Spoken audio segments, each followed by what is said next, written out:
Sir. योनिस है। हाँ, हाँ। उसको प्राणी मात्र में 11 लाख योनियां है, प्राणी मात्र में इसकी 11 लाख मुख्य प्राणी। उसके बाद पशु है, पक्षी है, जलचर है, उभयचर है, निशाचर है, पेड़ है, वृक्ष है। इस प्रकार 84 लाख यूनिट्स को डिवाइड किया गया है।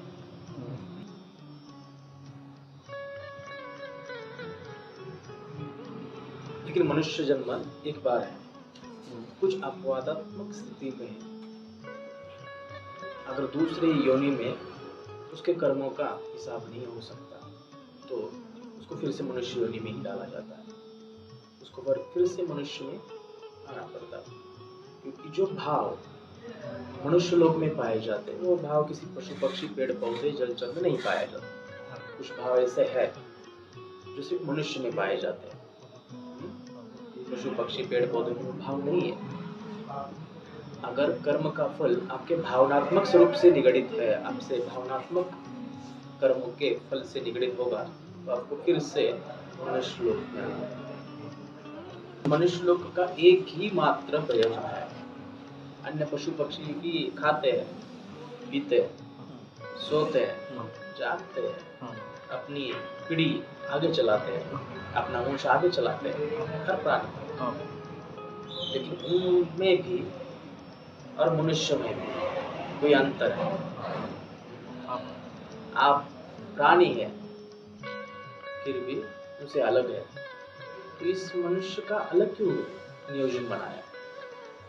इस मनुष्य जन्म का एक ही सार है, एक ही अर्थ है कि पर ब्रह्म में अपने शरीर को, अपने मन को तल्लीन, पर ब्रह्म में समाहित हो। यही एक ही कर्म है, भक्ति मार्ग पे चलना।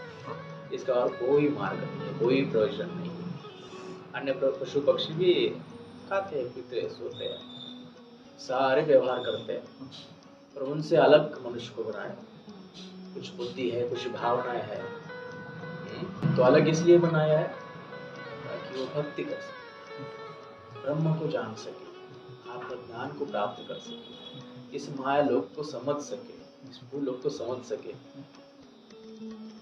और मुक्ति प्राप्त कर सके।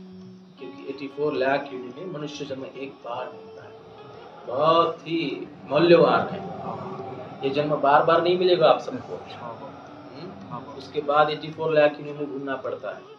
बहुत ही मूल्यवान है मनुष्य जीवन। इसका सदुपयोग करो, इसका उपयोग करो।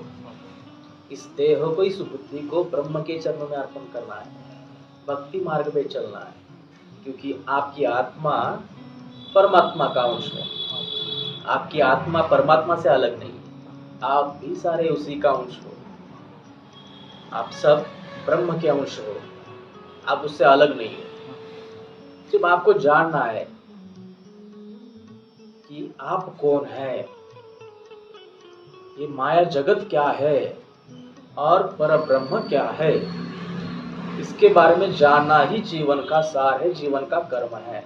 मनुष्य जीवन का इतना ही काम है कि आत्मा को जानना, खुद को जानना, दूसरा इस माया जगत को जानना, और तीसरा है जो परम ज्ञान है, ब्रह्म को जानना कि ब्रह्म क्या है। बस मनुष्य जीवन का इतना ही सार है। इस जीवन को सार्थक करना, देखिए बार बार नहीं मिलेगा।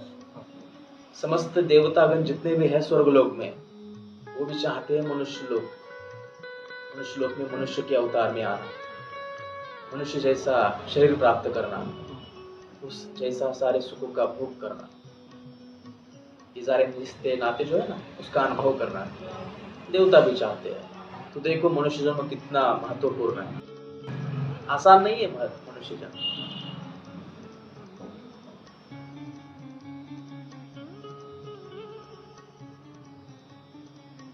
मनुष्य जीवन का अर्थ समझना बहुत महत्वपूर्ण है कि आप वास्तव में यहाँ पे आए हो क्यों, आप हो क्या, ये जगत क्या है और जगत को जिसने बनाया है वो ब्रह्म क्या है, यही ज्ञान प्राप्त करना है।